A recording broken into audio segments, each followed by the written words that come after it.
Hello everyone. So today we are going to discuss test number 36. So let's start with question number first.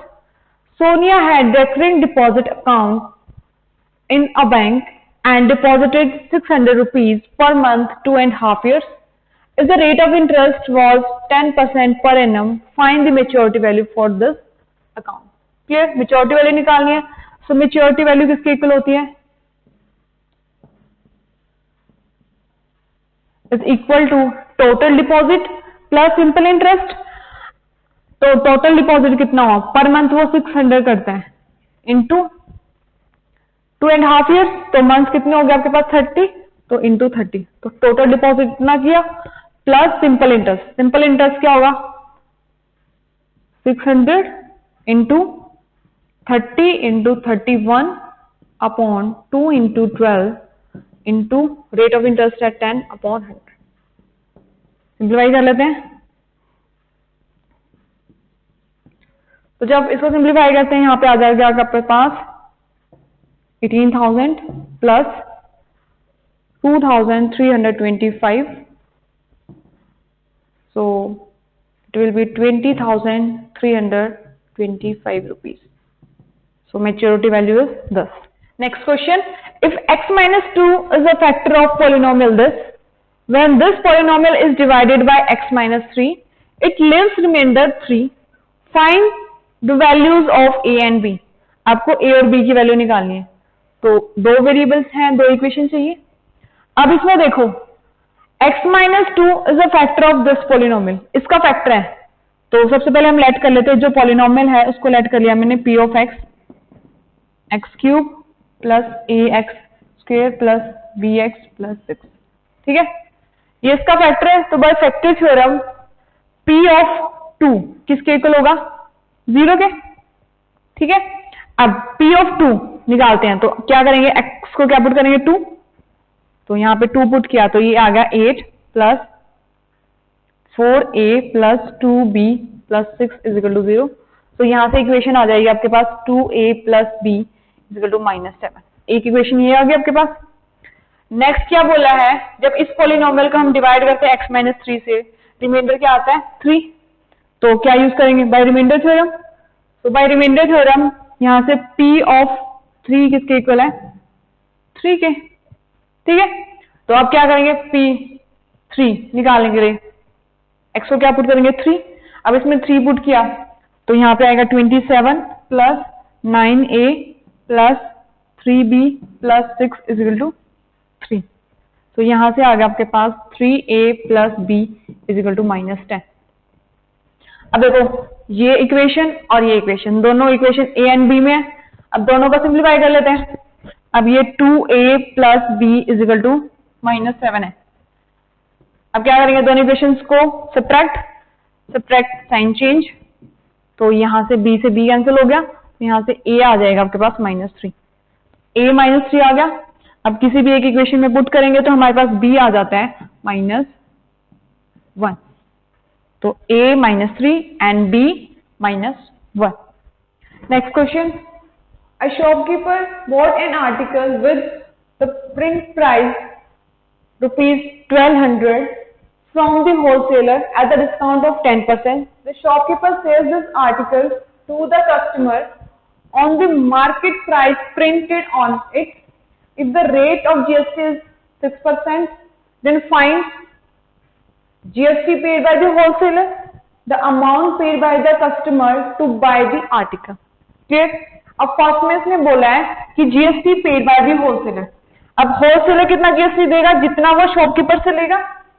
Clear? अब सबसे पहले हम check कर लेते हैं शॉपकीपर कितना GST देता है होलसेलर को. ठीक है, जितना वो होलसेलर शॉपकीपर से लेगा उतना ही पे करेगा. क्लियर? अब जो शॉपकीपर है वो क्या करता है? 10% के डिस्काउंट पे आर्टिकल को खरीदता है. तो कॉस्ट कितनी होगी इसके लिए? 10% के डिस्काउंट पे 1080.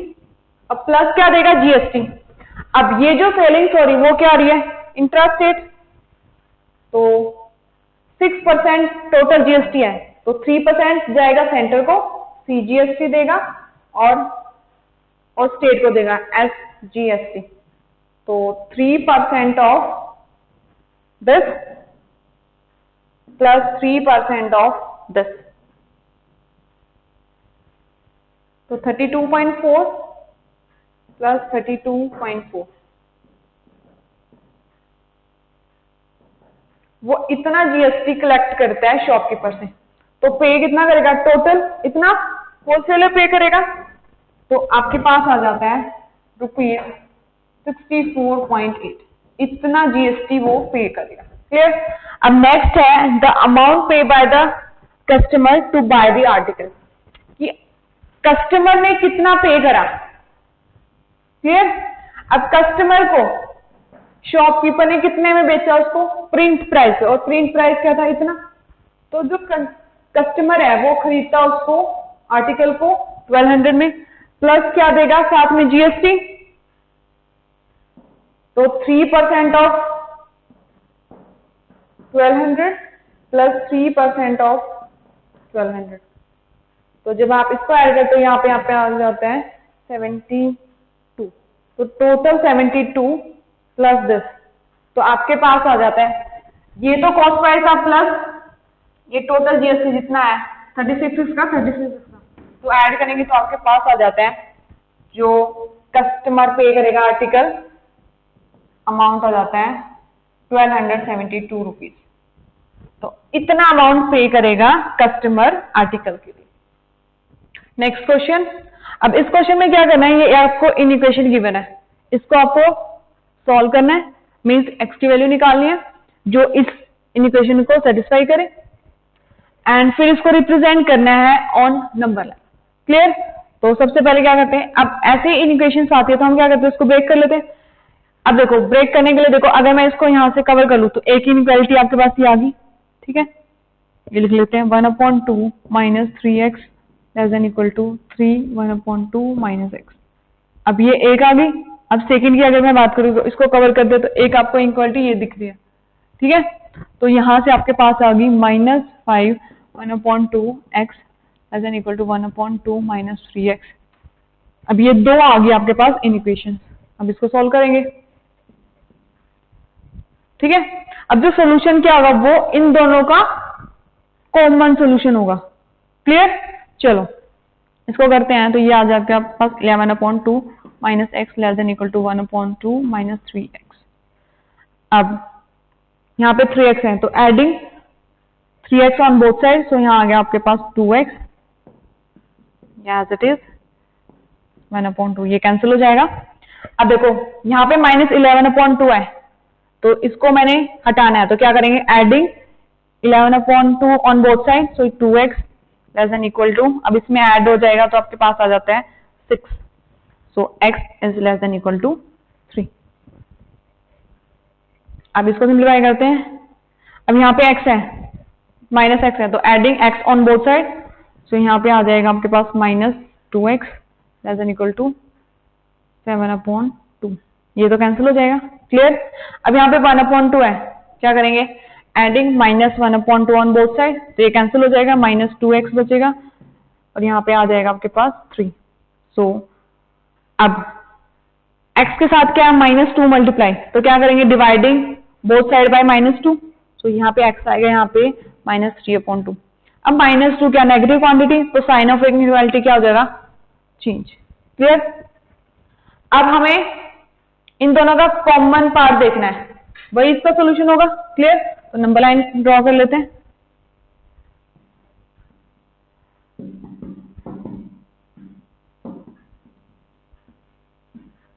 ठीक है, अब इसमें देखो ये क्या है? x इज लेस देन 3, तो लेस देन 3 की बात करें तो सारे नंबर क्या होंगे? Less than 3। Left hand side में नंबर लाइन के ये सारे के सारे नंबर्स हैं। ठीक है, अब इसमें क्या है? 3 इन्वॉल्व भी हो रहा है,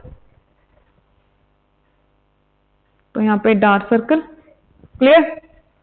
अब नेक्स्ट है x is greater than equal to -3/2, -3/2 का होगा यहाँ पे बीच में -3/2। अब इससे सारे ग्रेटर हैं, वो कहाँ नंबर लाइन के राइट पे मिलेंगे, और ये क्या होगा? Dark circle. क्यों? ये लेस देन इक्वल टू भी आ रहा है। क्लियर? अब हमें क्या चाहिए, इन दोनों का कॉमन पार्ट। वो कहां से का है, यहां पे कॉमन सोल्यूशन आ रहा है, ठीक है। तो ये पूरा सोल्यूशन है बीच में, तो यहां पे x देखो बिलोंग्स टू r है, रियल नंबर। तो अगर मैं अब इसमें नंबर लाइन को ड्रॉ करूं तो क्या आएगा सोल्यूशन, यहां से यहां तक डार्क सर्कल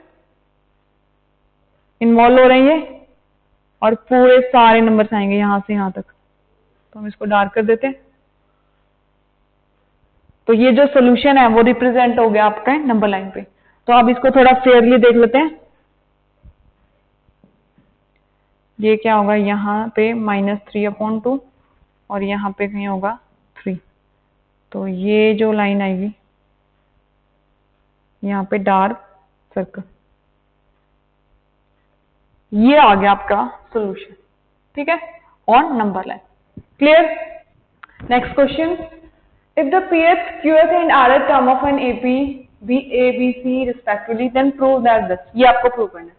तो AP में गिवन है तो सबसे पहले हम लेट कर लेते हैं, फर्स्ट टर्म है x and common difference d ले लिया। क्लियर। अब आपको गिवन है pth टर्म है आपके पास a, मीन्स जो a है किसके इक्वल, आपके pth के, तो वो क्या होगा x plus p-1 into d. Similarly q किसके इक्वल होगा, qx टर्म b के इक्वल है, तो b किसके इक्वल होगा यहाँ पे x plus q-1 into D. c हो जाएगा आपके पास x plus r-1 into D. Clear. अब a b c तो आ गया आपके पास, आपको ये टर्म चाहिए। अब देखो a के साथ q माइनस आर है, तो मैं क्या करूंगी, multiplying both side by q minus r कर लेते हैं। तो यहाँ पे किया तो a into q minus r x plus p-1 into d q minus r. b के साथ चाहिए मेरे को r माइनस p, कर देते हैं r minus p, both side करेंगे x plus q-1 into d r minus p। अब c को किससे चाहिए मेरे को, p माइनस q से मल्टीप्लाई कर देते हैं। तो आ जाएगा आपके पास c into p minus q equal to x plus r minus 1 into d p minus q. ठीक है। अब इनको थोड़ा सिंप्लीफाई कर लेते हैं। अब यहाँ पे देखो ये तो एज इट इज है, तो मैं यहाँ पे ब्रैकेट साइड को थोड़ा सिंप्लीफाई कर लेंगे। तो ये क्या हो रहा है, ये दोनों टर्म मल्टीप्लाई हो रही है, तो यहाँ पे आ जाएगा x into q minus r plus p-1 into q minus r into d. Similarly यहाँ पे आ जाएगा आपके पास x into r minus p plus q minus 1 into r minus p into d. यहाँ पे करेंगे तो आपके पास आ जाता है p into P minus Q, आ जाता है आपके पास x into P minus Q plus r minus 1 into P minus Q into D. अब नेक्स्ट स्टेप क्या है, देखो आपको इन तीनों का सम चाहिए, इन तीनों का सम चाहिए, तो कर देते हैं।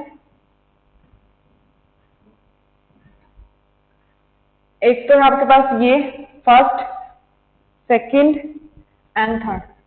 अब तीनों को ऐड कर रहे हैं, तो लेफ्ट में देखो, लेफ्ट में आपके पास आ रही है टर्म्स क्रिएट होगी आपके पास a into q minus r plus b into r minus p plus c into P minus q. अब राइट में देखो, जब मैंने ऐड करा ये टर्म ऐड होगी इसमें, ये तीनों टर्म्स ऐड होंगी, तो देखो तीनों में x तो कॉमन आ रहा है। जब हम अंदर देखेंगे तो देखो r इधर नेगेटिव इधर पॉजिटिव कैंसिल हो जाएगा, p इधर नेगेटिव है उधर पॉजिटिव है कैंसिल हो जाएंगे। तो इनफैक्ट यहाँ पे क्या आ जाता है x इंटू 0 प्लस ऐसे जब d कॉमन आएगा, जो नेक्स्ट वाली टर्म है देखो ये वाली और ये वाली, इन तीनों में से d कॉमन आएगा। जब इन दोनों को इन सब टर्म्स को सिंप्लीफाई करते हैं तो आपके पास आ जाता है 0। ठीक है, तो ये क्या होगा 0 प्लस 0 0, तो ये प्रूव कर दिया, this is equal to 0। Next question, in the given figure ABC एक ट्रायंगल है, is drawn to circumscribe a circle of radius 4 centimetre. Circle की रेडियस क्या है? 4 centimetre. Such that the segments BD and DC into which BC divides by the point D, length 8 and 6। BD 8 centimetre है और जो DC है वो आपके पास है 6 centimetre. Respectively find the sides of AB and AC। आपको फाइंड करना है AC एंड AB। क्लियर? अब इसमें देखो ये सर्कल है, क्लियर? अब सर्कल में देखो ये BC, AB और AC ये क्या बन रही है? टेंजेंट्स। तो आपको क्या पता है? Radius is perpendicular to the tangent through the point of contact. DFE ये पॉइंट ऑफ कॉन्टैक्ट है सर्कल पे, परपेंडिकुलर होंगे। रेडियस परपेंडिकुलर है, ये भी 4 सेंटीमीटर 4 सेंटीमीटर। और क्या गिवन है? देखो C एक्सटर्नल पॉइंट है इस सर्कल का। अब C से CD और CE दो टेंजेंट्स है फ्रॉम पॉइंट C, तो लेंथ ऑफ टेंजेंट क्या होंगी? इक्वल, ये भी 6 सेंटीमीटर। सिमिलरली यहां से B पॉइंट से BD और BF दोनों टेंजेंट से फ्रॉम पॉइंट B, तो ये भी होगी 8 सेंटीमीटर। क्लियर? अब देखो आपको तो पूरी कंप्लीट AC चाहिए ना, ये पार्ट आया है, ये निकाल लेते हैं और ये निकालना है। ठीक है? अब देखो A क्या है इस सर्कल एक्सटर्नल पॉइंट? AF और AE दोनों टेंजेंट्स है फ्रॉम द पॉइंट A, तो length of tangents equal. Suppose कर लेते हैं ये है x सेंटीमीटर, ये भी x सेंटीमीटर। क्लियर? अब आपको निकालना है x निकल गया तो आपके पास AC और AB लेंथ निकल आएगी। क्लियर? अब देखो जो आपको इंफॉर्मेशन थी उसका हमने यूज कर लिया, और क्या कर सकते हैं? अब देखो ये है परपेंडिकुलर इस लेंथ पे, ठीक है? अब x चाहिए आपको, ठीक है? तो इसको इन्वॉल्व करके एक ट्रायंगल बना लेते हैं। देखो इसका क्या यूज हुआ? AC बेस हो गया और OE परपेंडिकुलर हो गया, और बेस और परपेंडिकुलर हमें क्या पता है? एरिया में मैं x को इन्वॉल्व कर सकती हूँ। क्लियर? ऐसे ही मैं इसको इससे ज्वाइन कर देते हैं। इस ट्रायंगल में AOB इसमें भी मैं यूज कर सकती हूँ। तो देखो मैं एरिया की हेल्प से x निकाल सकती हूँ। कैसे? AOC एक ये ट्रायंगल है, AOB ये सेकंड ट्रायंगल, OCB ये है थर्ड ट्रायंगल। इन तीनों ट्रायंगल्स का एरिया का सम किसके इक्वल होगा? ट्रायंगल ABC के। क्लियर? अब ABC इस ट्रायंगल का एरिया कैसे निकालेंगे? देखो ये साइड्स पता है, ये भी x इन्वॉल्व कर रहे हैं, तो हिरन्स फॉर्मूला लगा सकते हैं। ठीक है? तो हम क्या करते हैं? ACB इस ट्रायंगल का एरिया निकालते हैं हिरन्स फॉर्मूला से। तो उसके लिए सबसे पहले हम सेमी पेरीमीटर निकालेंगे। सेमी पेरीमीटर निकालते हैं तो आपके पास आ जाता है semi perimeter 14 plus x। Clear? फिर हिरन्स फॉर्मूला लगाते हैं, तो एरिया ऑफ ट्रायंगल ABC आ जाता है हिरन्स फॉर्मूला से 14 प्लस x इंटू 6 इंटू 8 ये आ जाता है। अब ये किसके इक्वल है? एरिया को यदि 3 ट्रायंगल्स तो इनका एरिया भी निकाल लेते हैं। हाफ इंटू इस ट्रायंगल की बात कर रहे हैं AOC की, half into base into height. अब हाइट बेस है इसके पास 6 प्लस x इंटू हाइट है 4 प्लस AOB इस ट्रायंगल की बात करते हैं। बेस आपके पास 8 प्लस x और हाइट है 4।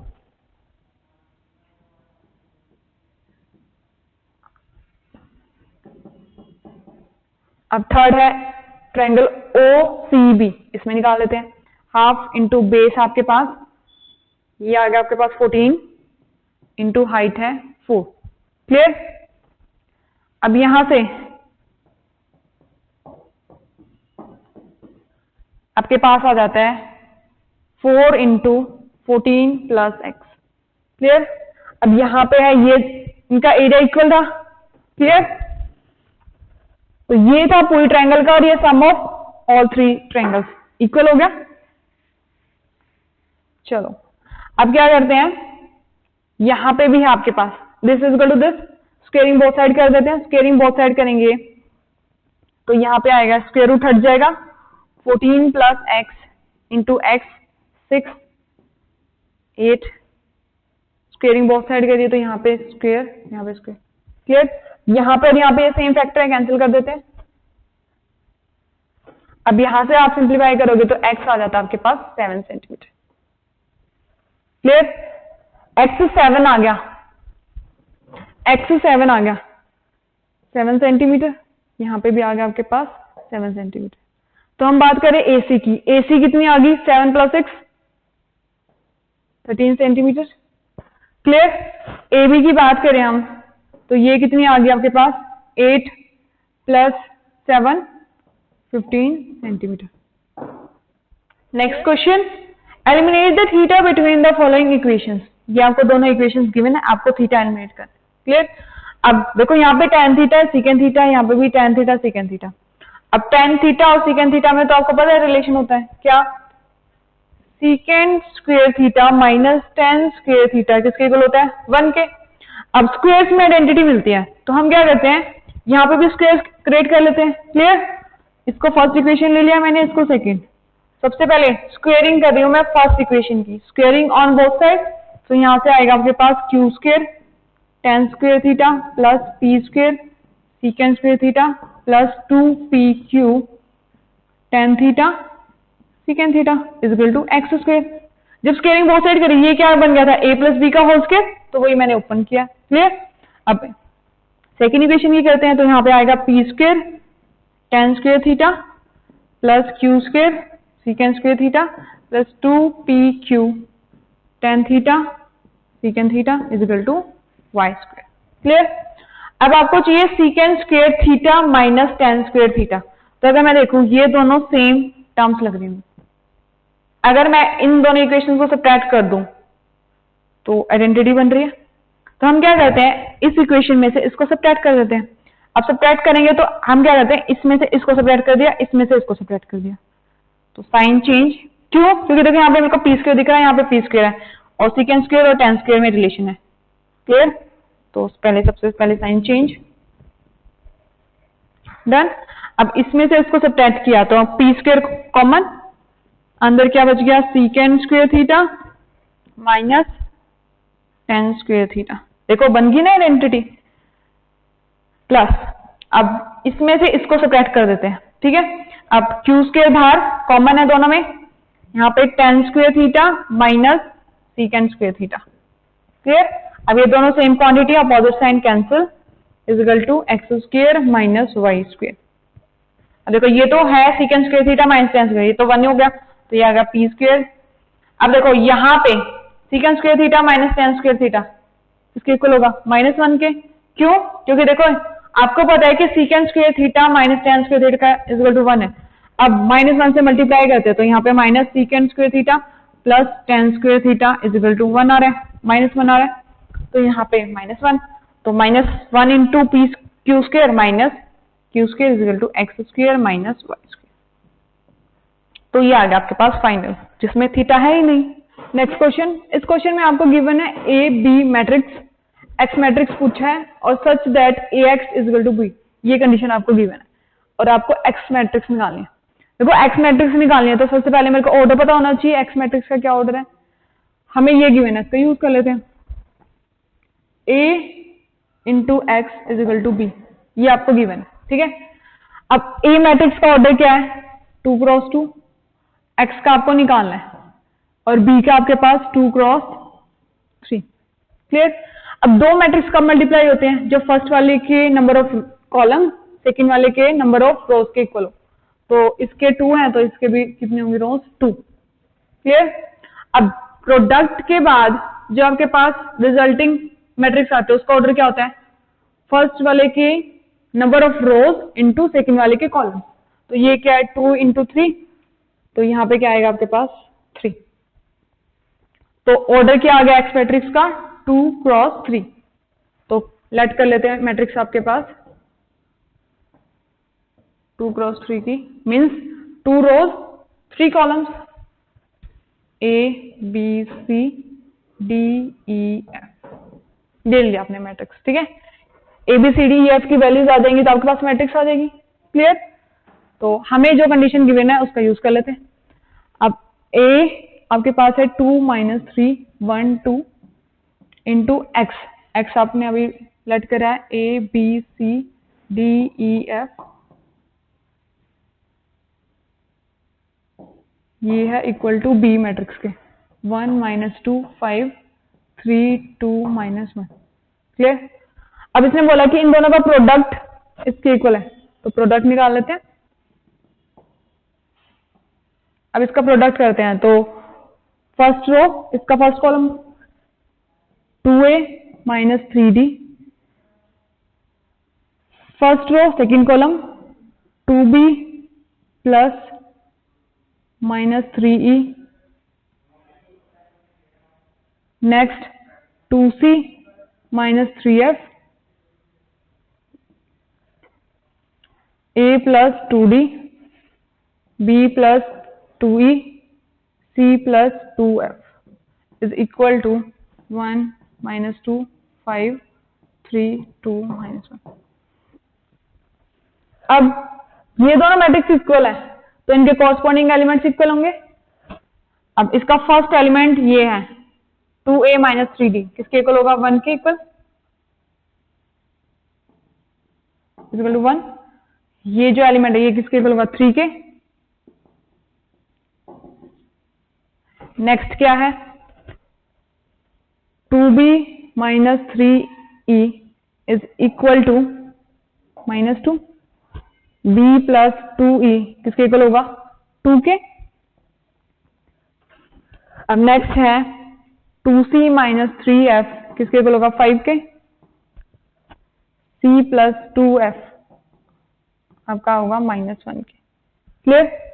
अब देखो दो वेरिएबल दो इक्वेशन सिंप्लीफाई करनी आती है, तो a आ जाएगा आपके पास 11/7 और b आता है आपके पास 2/7। इसको सिंप्लीफाई करते हैं तो b आ जाएगा आपके पास, यहाँ पे d आएगा आपके पास 5/7, और यहाँ पे d और e दोनों वेरिएबल हैं, दो इक्वेशंस हैं, तो यहाँ से आप निकालते हो तो आपके पास b आ जाता है 2/7 और e आ जाता है आपके पास 6/7। इसको सिंप्लीफाई करते हैं तो c आता है आपके पास 1 और f आ जाता है आपके पास -1। ठीक है, A B C D E F की सबकी वैल्यूज आ गई आपके पास, तो इसमें वैल्यू प्लेस कर देते हैं। ए आपके पास है 11/7,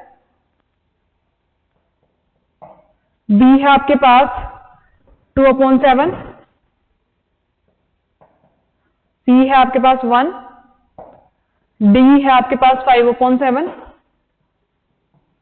एंड ई है आपके पास 6/7,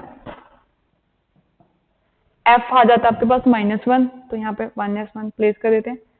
तो ये जो है आपके पास रिक्वायर्ड मैट्रिक्स जो आपको निकालनी थी x. Next question, show that the equation this has real and distinct roots for all real values of x. Clear? आपको शो करना है। ठीक है, तो शो करने के लिए आपको क्या करना पड़ेगा? डिस्क्रीमेंट चेक करना पड़ेगा। तो डिस्क्रीमेंट क्या होता है? b² - 4ac वो चेक करेंगे। ठीक है, अब आपके पास जो क्वाड्रेटिक इक्वेशन है वो लिख लेते हैं। अब इसमें a क्या है? x² का कोफिशिएंट 1, b क्या है? x का कोफिशिएंट p एंड c है आपके पास कांस्टेंट 1। क्लियर? तो डिस्क्रीमेंट क्या होगा? b² - 4ac, p² आ गया आपके पास -4ac तो आ गया आपके पास 4। क्लियर? रियल एंड डिस्टिंक्ट तो क्या लेंगे हम? p² - 4 is greater then 0। अब चेक होगी कंडीशन p पर, जिससे आपको रियल एंड डिस्टिंक्ट रूट्स मिलेंगे फॉर x। तो देखो x p² - 4 है यहाँ पे, तो adding 4 on both side p² is greater then 4। Clear? अब आपको p पे चेक करना है, तो नंबर लाइन बना लेते हैं।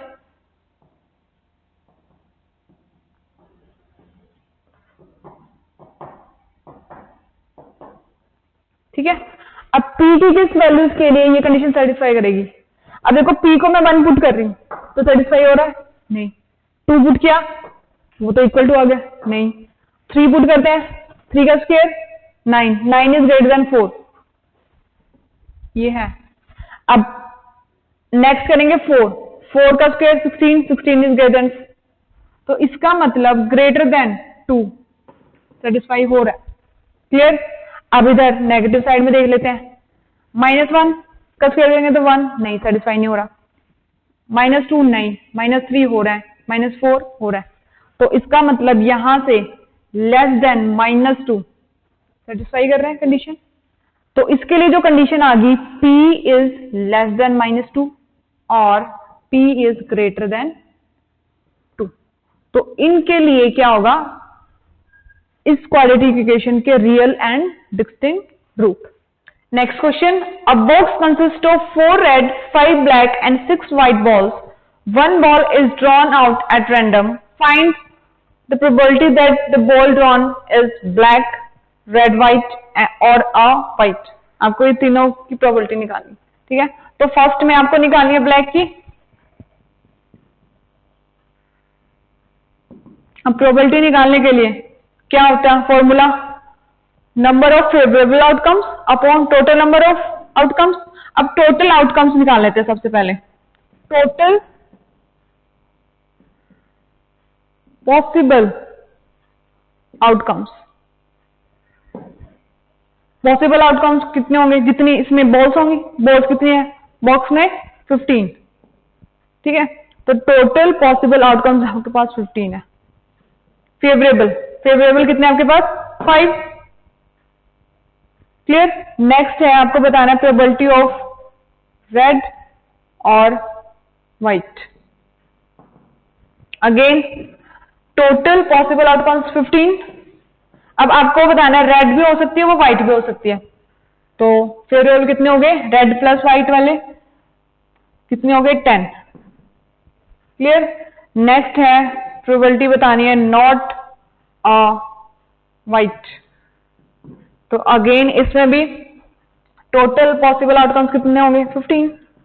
अब नॉट अ व्हाइट, आपको व्हाइट तो ले ही नहीं है, तो फेवरेबल कितने हो गए? रेड और ब्लैक वाले, तो टोटल कितने हो गए? 9। Next question, the marks of 10 students of a class in an examination are arranged in ascending order as follows. ये आपको मार्क्स गिवन है स्टूडेंट्स के और उनको अरेंज करके लिखा है। Clear? If the median marks is 48, find the value of x, hence find the mode of the given data. ठीक है, तो आपको मीडियन गिवन है, मीडियन गिवन है और ये अरेंज भी कर रखा है, तो यहां पे मीडियन किसके इक्वल होगा? और नंबर ऑफ स्टूडेंट्स कितने हैं?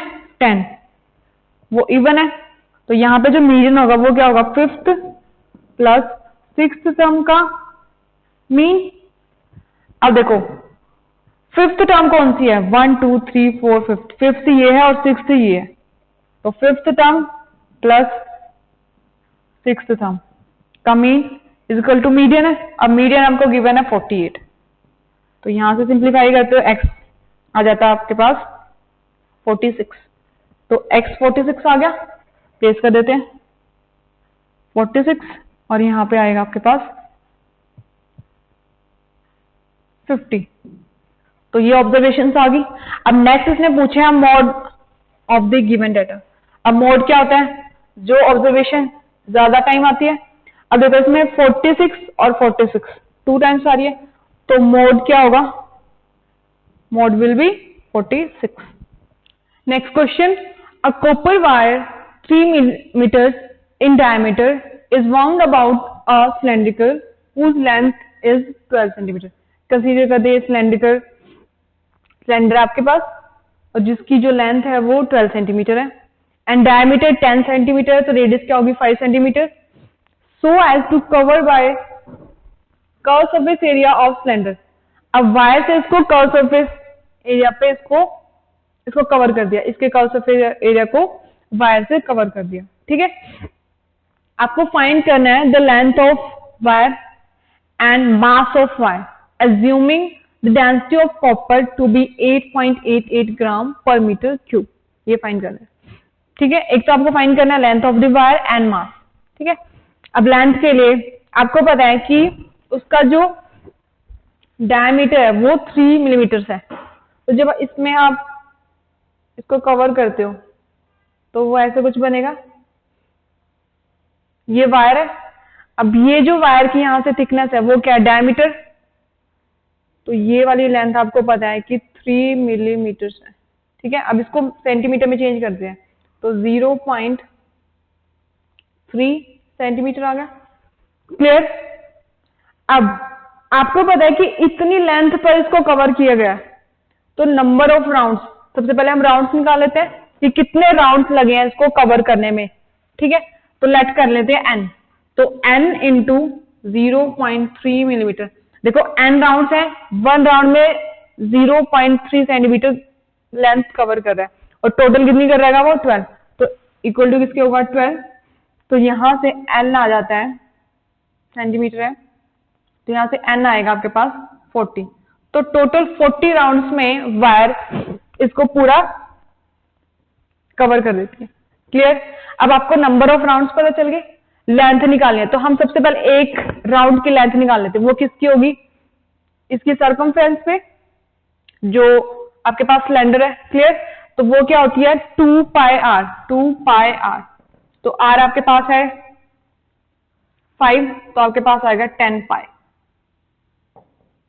ठीक है। और राउंड्स कितने लगे हैं 40। तो अगर मैं इसको इंटू 40 कर देते हैं तो ये क्या होगी, टोटल लेंथ आ जाएगी। तो यहां से आ जाएगी आपके पास 12,127.14 सेंटीमीटर। इतनी लेंथ की वायर आपको लगेगी। क्लियर। नेक्स्ट है आपको मास निकालना है, ठीक है। उसके लिए पहले हम क्या करेंगे, उस वायर का वॉल्यूम निकाल लेते हैं। क्यों, हमें पता है 1 सेंटीमीटर क्यूब की जो मास है वो 8.88 ग्राम है। तो जो वायर भी होगी कॉपर वाली वायर वो भी क्या होती है, सिलेंड्रिकल शेप में, इस शेप में होगी। ये होगी आपके पास वायर। अब इसका जो रेडियस होगा वो कितना होगा 0.15 मिलीमीटर। क्लियर। और लेंथ आप निकाल चुके हो, ये भी सेंटीमीटर है। क्लियर। अब वॉल्यूम निकाल लेते हैं। अब इसका वॉल्यूम किसके इक्वल होगा, पाई आर स्क्वायर एच। एच आपके पास है और रेडियस आपके पास 0.15। अब ये है वॉल्यूम ऑफ वायर। क्लियर। आपके पास आ जाता है 88.899 सेंटीमीटर क्यूब। इतने वॉल्यूम की वायर है। अब आपको पता है 1 सेंटीमीटर क्यूब का जो मास है 8.88 ग्राम है। तो इतने का कितना होगा, तो मास ऑफ वायर क्या होगा,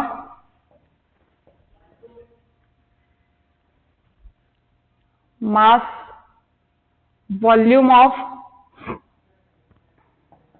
वायर इंटू 8.88।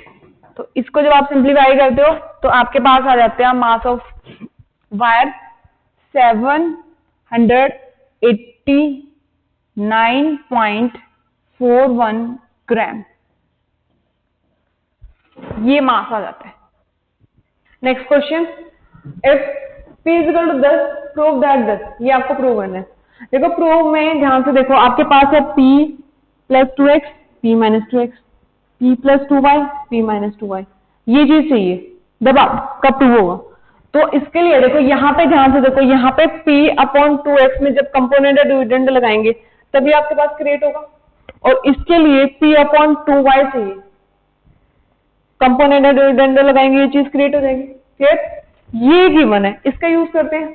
आपको चाहिए फर्स्ट टर्म क्रिएट करने के लिए P अपॉन 2x। तो यहाँ से क्रिएट हो जाएगी। देखो यहाँ पे P है, यहाँ पे मिल सकता 2x नहीं मिल सकता है, मिल जाएगा। तो यहाँ पे देखो P इज इक्वल टू, इसको मैं लिख सकती हूँ 2x into 2y x plus Y. फिर अब देखो P अपॉन 2x चाहिए, इधर मल्टीप्लाई जाके डिवाइड तो यहाँ आएगा p upon 2x is equal to 2y upon x plus y. अब क्या करेंगे, कंपोनेंट डिविडेंड लगा देते हैं, यहाँ पे लगाएंगे तो आपके पास आ जाएगा p plus 2x upon p minus 2x is equal to 2y plus x plus y upon 2y minus x minus y. Clear?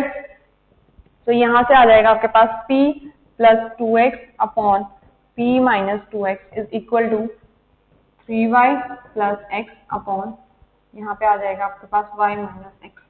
Clear? Similarly आपके पास यहाँ से आ जाएगा, ये चीज क्लियर करनी है, तो p यहाँ से 2y को नीचे ले जाएंगे, 2y is equal to 2x upon x plus y. Again component dividend लगाते हैं, तो यहाँ पे आपके पास आ जाएगा p plus 2y upon p minus 2y is equal to 3x plus y upon x minus y. Clear? अब क्या करना है, इन दोनों को ऐड करना है, तो इन दोनों इक्वेशंस को ऐड कर लेते हैं। ये 1 ले लिया मैंने, ये 1 2 ले लिया। जब आप फर्स्ट और सेकंड इक्वेशंस को जब ऐड करोगे, लेफ्ट में आ जाता है आपके पास p plus 2x upon p minus 2x plus p plus 2y upon p minus 2y। Right में राइट ऐड हो जाएंगे, तो यहाँ पे आता है आपके पास 3y plus x upon y minus x plus 3x plus y upon x minus y। अब देखो लेफ्ट तो क्रिएट होगी, अब मेरे को राइट में 2 चाहिए, उसके लिए देखो यहाँ पे मेरे को डिनोमिनेटर सेम बना ले, तो यहाँ पे क्या करूंगी मैं, x माइनस 1 कॉमन ले लेते, माइनस 1 कॉमन लेंगे तो यहाँ पे माइनस, ये प्लस हो जाएगा, यहाँ पे माइनस आ जाएगा। अब देखो एलसीएम लेंगे तो सेम आएगा आपके पास y माइनस x। ठीक है, अब यहाँ पे 3y plus x minus minus है, तो अंदर साइन चेंज, तो आपके पास आ जाएगा 3x माइनस y। तो यहाँ पे आ जाता है ऊपर 2y minus 2x upon y minus x। तो ऊपर 2 कॉमन लेंगे तो अंदर बच जाता है y माइनस x, कैंसिल हो जाएगा तो आएगा 2। तो ये ही आपको प्रूव करना था, प्रूव हो गया। Next question, in a flower bed there are 43 rose plants in a first row. First row में आपके पास 43 रोज प्लांट्स हैं, 41 in the second row and 39 in third row and so on, and there are 11 rose plants in the last row. How many rows are there in a flower bed? आपको बताने की कितनी रोज है। Clear? Next पूछा है how many rose plants are there in a flower bed. Flower bed में कितने रोज plants हैं। ठीक है, तो सबसे पहले हम नंबर ऑफ रोज निकाल लेते हैं। अब देखो ये आपको नंबर्स गिवन है, फर्स्ट रो में 43 है, सेकंड में 41 है, थर्ड में 39 है। तो सबसे पहले हम चेक कर लेते हैं क्या ये एपी में है। एपी में मिल गए तो हम नंबर ऑफ टर्म्स भी निकाल लेंगे। क्लियर? अब देखो 41 माइनस 43 माइनस 2, 39 माइनस 41 माइनस 2, तो कॉमन डिफरेंस क्या आ रहा है, इक्वल, कॉमन डिफरेंस सेम है, तो डी आ रहा है आपके पास -2, ए है आपके पास 43 और लास्ट टर्म आपके पास है, मींस ए एन है आपके पास 11। तो एन निकाल लेते हैं, तो ए एन क्या होता है, A plus N minus 1 into D equal to 11। So A आपके पास है 43 plus N minus 1 into,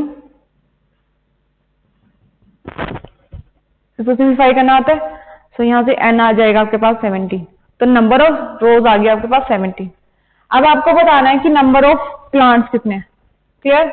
means आपको एस एन निकालना, नंबर ऑफ रोज आपके पास 17 है, एस 17 निकाल लेते हैं, 17/2 into 2 into A plus N minus 1 16 into D minus 2, तो इसको सिंप्लीफाई करोगे तो आपके पास आ जाता है 459। तो नंबर ऑफ प्लांट्स आपके पास 459। ए है आपके पास 0,3, बी है 3,-2 एंड ओ है 0,0 are the vertices of triangle AOB। आपको ये जो 4 पार्ट्स हैं आपको इसके आंसर्स करने हैं, ठीक है। फर्स्ट में पूछा है plot the triangle on a graph paper taking 2 centimetre 1 unit, ठीक है। तो मैंने ग्राफ बना के रखा हुआ है, 2 सेंटीमीटर को मैंने लिया 1 यूनिट, क्लियर। तो इस पे प्लॉट करनी है ट्रायंगल। तो फर्स्ट कोऑर्डिनेट है 0,3 ए के, तो 0,3 का होगा यहाँ पे ऑन y एक्सिस,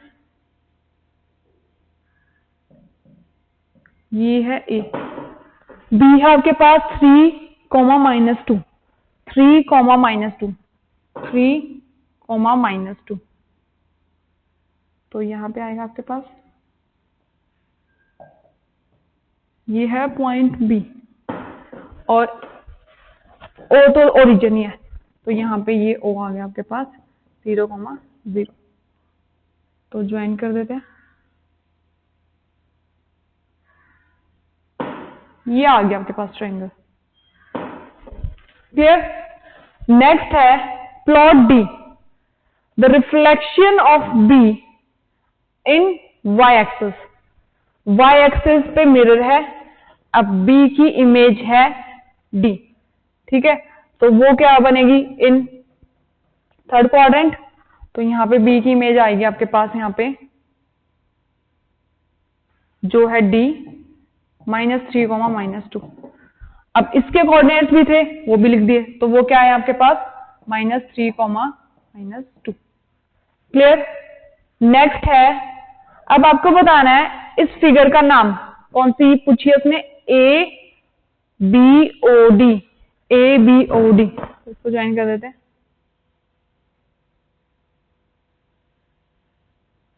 क्लियर। अब इसको आप देखोगे ज्योमेट्रिकली बताना, तो ये क्या बन रहा है आपके पास एक एरो, क्लियर। तो ज्योमेट्रिकल नेम क्या होगा इसका, एरो, क्लियर। नेक्स्ट है right the equation of a line of symmetry of figure ABOD। अब ये जो आपके पास फिगर आई है आपको सबसे पहले सिमेट्रिक लाइन ढूंढनी है, फिर आपको इक्वेशन बतानी है, ठीक है। अब सिमेट्रिक लाइन की इक्वेशन से पहले हमें पता होना चाहिए कि सिमेट्रिक लाइन होती क्या है, जिसमें लाइन वो क्या होती है जो उस फिगर को 2 आइडेंटिकल पार्ट्स में डिवाइड कर दे। अब देखो यहां पे अगर मैं इस पे देखूं AO की बात करूं तो इधर वाला पोर्शन इधर वाला पोर्शन बिल्कुल सिमिलर है, कॉन्ग्रुएंट दिख रहे हैं आपको। तो देखो तो सिमेट्रिक लाइन क्या होगी आपके पास AO, और इस इक्वेशन की बात करें तो ये क्या है ऑन y एक्सिस, ठीक है। तो y एक्सिस की जो इक्वेशन होती है वो क्या होती है x = 0, तो यहां पे जो इक्वेशन क्या होगी x = 0। Next question in the given figure PS = 4 centimetre, SR 2 centimetre, PT 3 centimetre and QT है आपके पास 5 सेंटीमीटर। शो करना है आपको triangle PQR is similar to triangle PST, इन दोनों ट्रायंगल्स को सिमिलर करना है, क्लियर। अब देखो इसमें एक चीज तो क्लियर दिख रही है, एंगल P तो दोनों में कॉमन है, clear. Angle P = angle P common, और ट्रायंगल कौन कौन से लिए, triangle PQR and triangle PST, इन दोनों ट्रायंगल्स की बात हो रही है, एंगल P आ गया, ठीक है, कॉमन। नेक्स्ट और कोई एंगल्स की तो इंफॉर्मेशन मेरे पास है नहीं। अब देखो ये साइड्स की लेंथ गिवन है, उनके यूज कर लेते हैं। अब देखो मेरे पास PS4 है, और अगर मैं बात करूं PR आपके पास क्या आ रही है 4 + 2 6 सेंटीमीटर। यहां पे इस लेंथ छोटे वाली ट्रायंगल में 3 है, अब बड़े वाले ट्रायंगल की बात करें तो ये कितनी है PQ 8। अब देखो यहां से PQ अपॉन PS,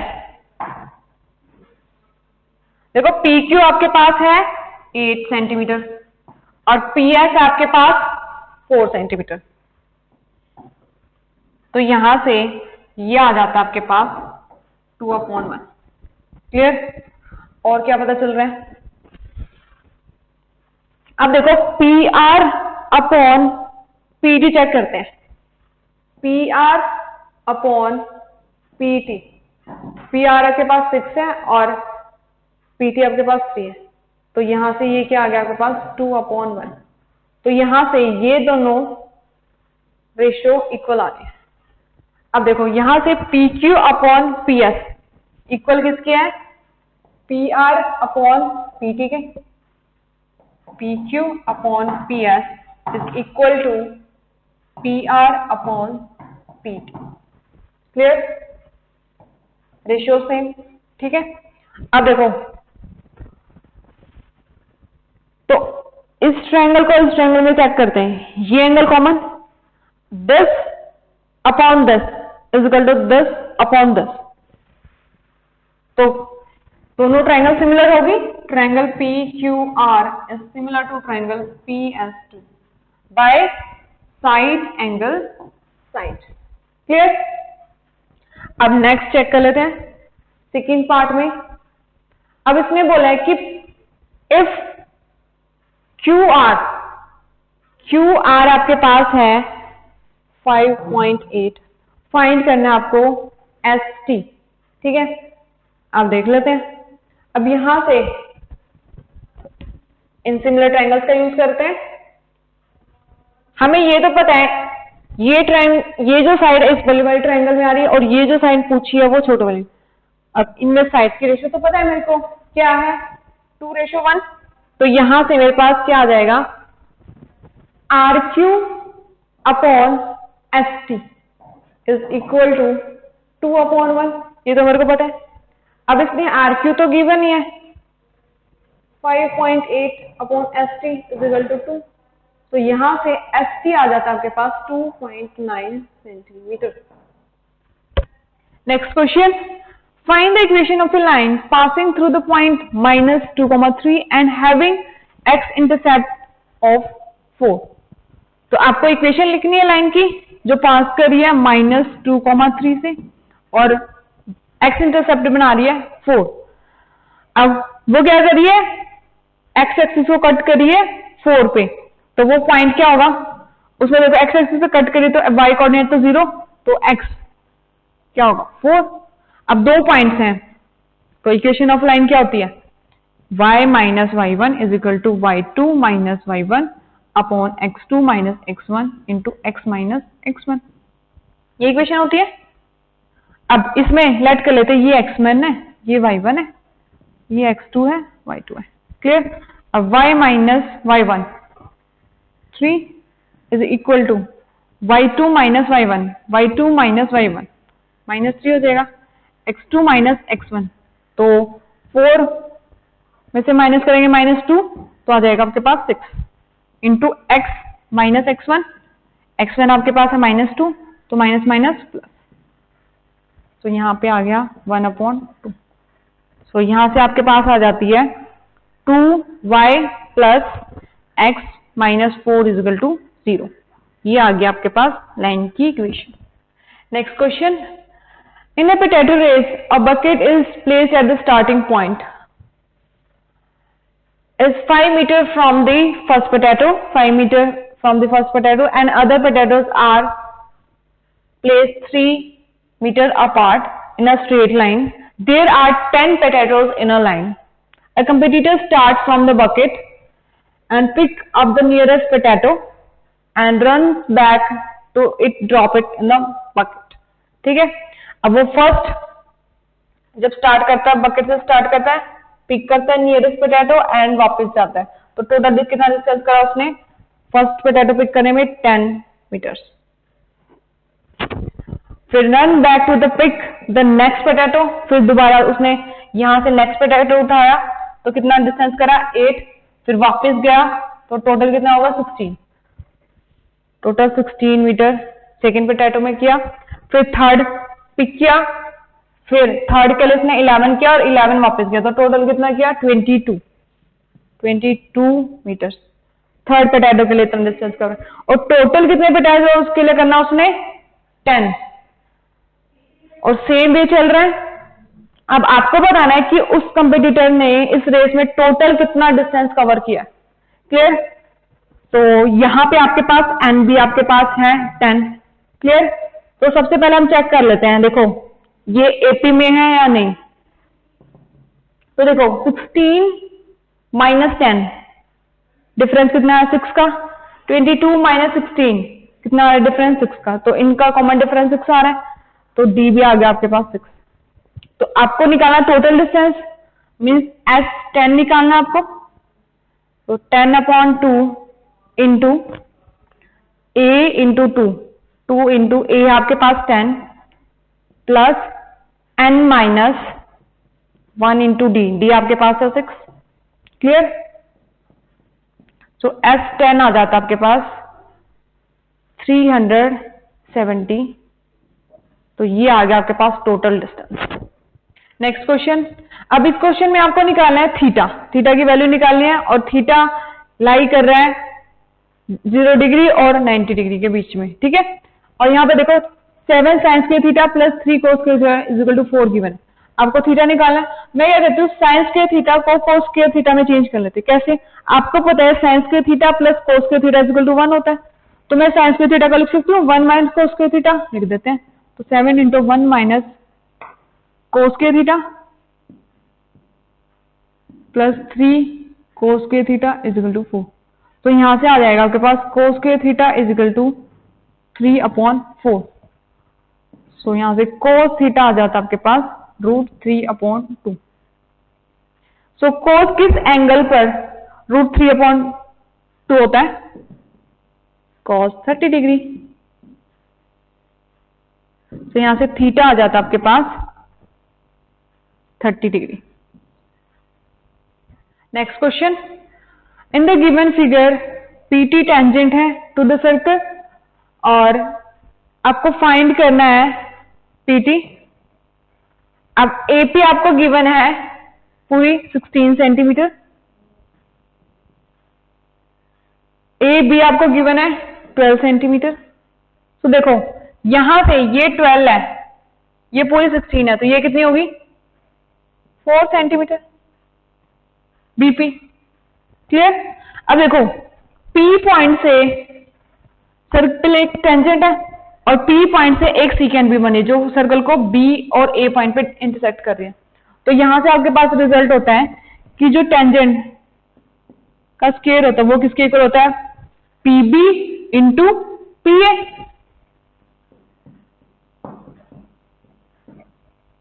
अब PB आपको पता है, PB कितना है 4, PA आपको पता है, PA आपको गिवन है 16, PT स्क्वायर। सो यहां से PT आ जाता आपके पास 8 centimetre. Next question, use the graph paper for this question. The marks obtained by the 120 students in an English test. ये आपको डिस्ट्रीब्यूशन टेबल गिवन है। ठीक है? Draw the ogive and hence estimate. First आपको एस्टिमेट करना है आपको median marks.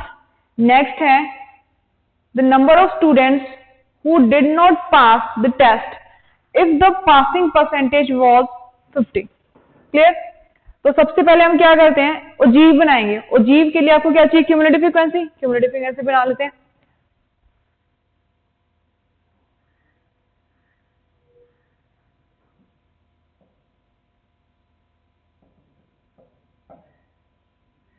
Frequency. Clear? Cumulative frequency first के लिए 5 प्लस 9 14, इसमें ऐड करेंगे तो 30, 52, 78, 96, 107, 113, 117 एंड 120। क्यूमुलेटिव फ्रीक्वेंसी आ गई। अब अचीव के लिए देखो मैंने आपके लिए ग्राफ बना के रखा हुआ है, ठीक है। यहाँ पे y एक्सिस के अलोंग क्या आएंगे, नंबर ऑफ स्टूडेंट्स,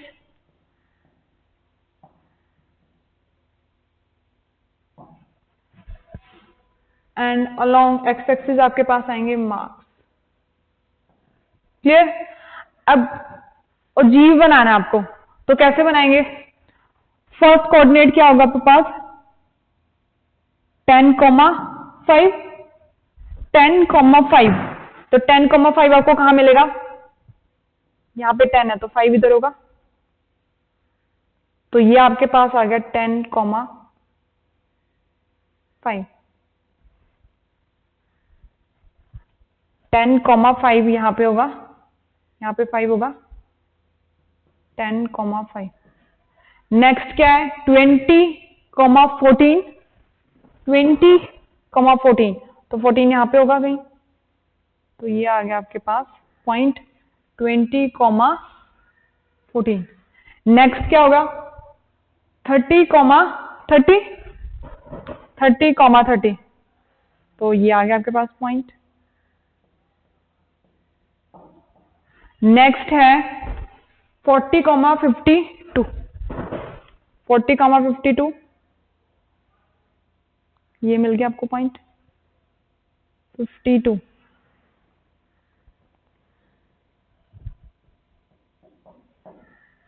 नेक्स्ट 50,78, 50,78,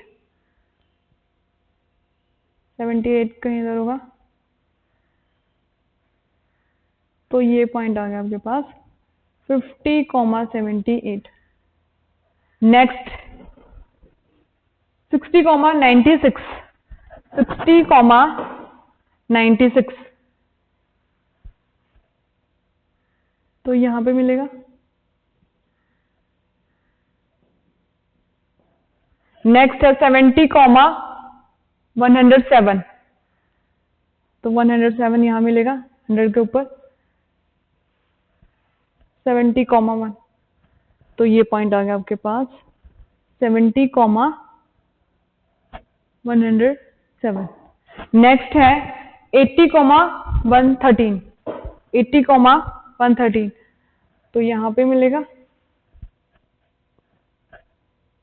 ये आ गया आपके पास।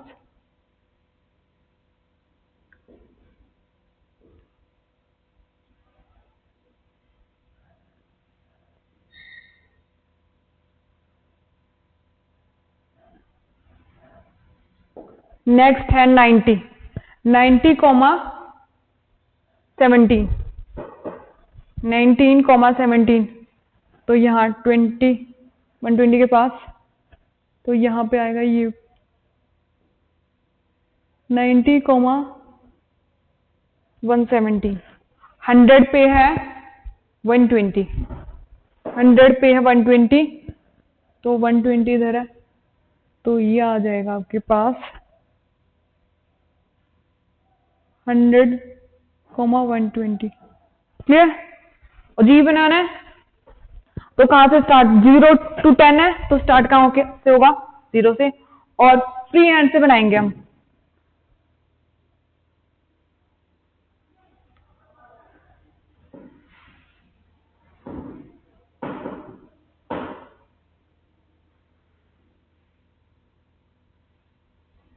और जीव तो बन गया आपके पास। नेक्स्ट करना आपको एस्टिमेट मीडियन को, तो सबसे पहले मीडियन क्या होता है,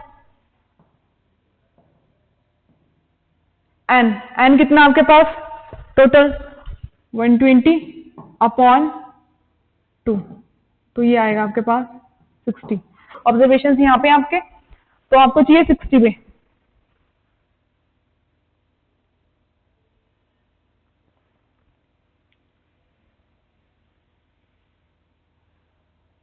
तो यहां पे इस पे पेनिकल ड्रॉप करेंगे, तो यहां पे जो पॉइंट होगा, ये जिस पॉइंट पे एक्स एक्सिस को कट करेगा वो आपको मीडियन देगा, तो यहां से आपके पास मीडियन आ जाता है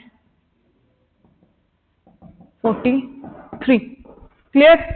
नेक्स्ट है the number of students who did not pass the test, तो पासिंग परसेंटेज कितनी थी 50 और टोटल मार्क्स कितने थे 100। तो 50% से लेस वाले हम चेक कर लेंगे जो फेल हो गए। तो 50 से लेस, तो 50 से लेस चेक करने हैं। तो आपको पता है 50 पे कितने मिल रहे हैं आपको 78। तो आपको मिल रहे हैं यहां पे 78 स्टूडेंट्स हैं जो फेल हो गए। Next question, prove that the point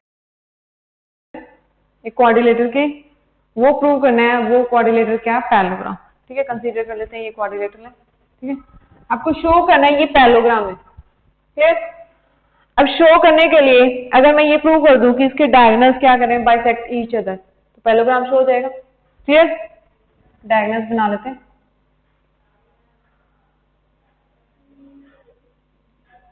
इस पोज कर लेते हैं वो ओ पे इंटरसेक्ट कर। ठीक है, अब देखो ओ जो पॉइंट है बीडी और एसी का तो पॉइंट है। क्लियर, अगर मैंने ए सी का मिड पॉइंट निकाला और बी डी का भी मिड पॉइंट निकाला, दोनों के मिड पॉइंट सेम आ गए, तो इसका मतलब वो कोऑर्डिनेट्स क्या है ओके।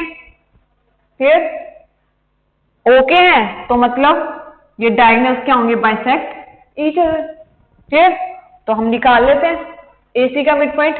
एसी का मिड पॉइंट निकालेंगे, मिड पॉइंट ऑफ एसी क्या होगा x1 plus x2 divide by 2। तो इसको ऐड करेंगे तो आपके पास आता है 2/2, यहाँ पे 2/2 तो आ जाता है आपके पास 1,1। क्लियर, अब नेक्स्ट हमें चेक करना mid point of BD. Clear, x1 plus x2 divide by 2, 1 plus 1 2, 2/2 1, 2 plus 0 2/2 1। अब देखो AC का भी मिड पॉइंट 1,1 है और BC का BD का भी मिड पॉइंट 1,1 है, तो ये कोऑर्डिनेट्स किसके हैं ओके 1,1। क्लियर, तो यहां से शो हो गया diagonal bisect each other, hence ये जो वर्टिसेस हैं ये क्या है एक parallelogram. Next question, if B is the mean proportion between A and C then show that, ये आपको शो करना है। ठीक है, B मीन प्रोपोर्शन है between A and C means B square is equal to AC। Clear, ये मिल गया मेरे को इस स्टेटमेंट का यूज करके। क्लियर, और ये आपको शो करना है। ठीक है, तो मैं ले लेती हूँ लेफ्ट हैंड साइड। अब लेफ्ट हैंड साइड में यूज करके मेरे को जाना है ए स्क्वायर अपॉन सी स्क्वायर पे। ठीक है, तो लेफ्ट हैंड साइड में मैं न्यूमिनेटर से ए स्क्वायर ले सकती हूँ कॉमन और डिनोमिनेटर से मैं सी स्क्वायर ले लेती हूँ। तो ए स्क्वायर बाहर लिया मैंने, तो अंदर क्या आ गया रह गया आपके पास A square plus A square बाहर आ गया तो बी स्क्वायर बचा plus B raise to power 4 upon A square upon C square बाहर लिया मैंने डिनोमिनेटर में से, तो C square upon B raise to power 4 upon C square plus C square बाहर तो अंदर आएगा B square plus C square. Clear, अब मेरे को बस चाहिए A square upon C square, ये टर्म्स नहीं चाहिए, ये कैंसिल होंगी तभी इक्वल आएंगे, ये राइट हैंड साइड आ जाएगी आपके पास। क्लियर, अब इसका अभी तक हमने यूज नहीं करा है, तो यहां से देखो बी रेज़ टू पावर 4 ये प्रॉब्लम क्रिएट कर रही, तो मैं यहां से निकाल सकती हूँ बी रेज़ टू पावर 4, तो क्या करेंगे स्क्वायरिंग बोथ साइड, तो b raise to power 4 is equal to a square c square. इसका फायदा क्या हुआ, यहाँ प्लेस कर देते हैं ए स्क्वायर सी स्क्वायर, यहाँ पे भी ए square c square.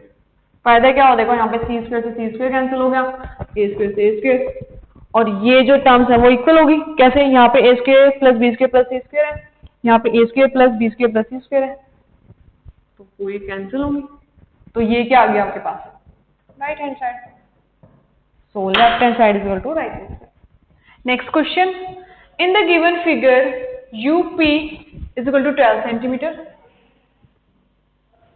UT 8 centimeter, and perimeter of triangle PT as 60 centimeter.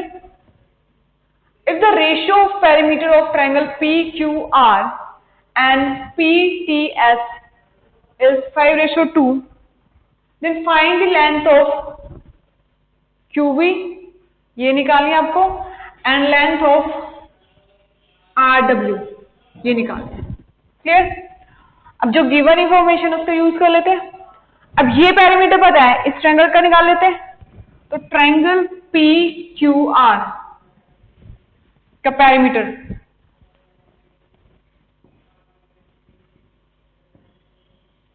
Ratio पता है, तो हमारे पास आ जाता है इस ट्रायंगल का पैरामीटर 150 सेंटीमीटर। ठीक है? अब देखो इन दोनों ट्रायंगल्स में ये लाइन इस लाइन के पैरेलल है, तो क्या ये दोनों ट्रायंगल सिमिलर है? देख लेते हैं। ये एंगल इस एंगल के इक्वल है, कॉरस्पॉन्डिंग एंगल P कॉमन, तो ये PTS is similar to triangle PQR, ये सिमिलर है। और इनके पैरामीटर्स की रेशियो गिवन है 5:2, सिमिलर है तो इनकी साइड की रेशियो भी क्या होगी 5:2। और देखो आपको QV निकालना है, तो इसकी रेशियो इस साइड पे काम हो रहा है, तो रेशियो तो चाहिए होगी। तो यहां से मेरे पास आ जाती है triangle PTS is similar to triangle PQR, angle से। सो यहां से PQ upon PT is equal to 5/2, ये आ गई।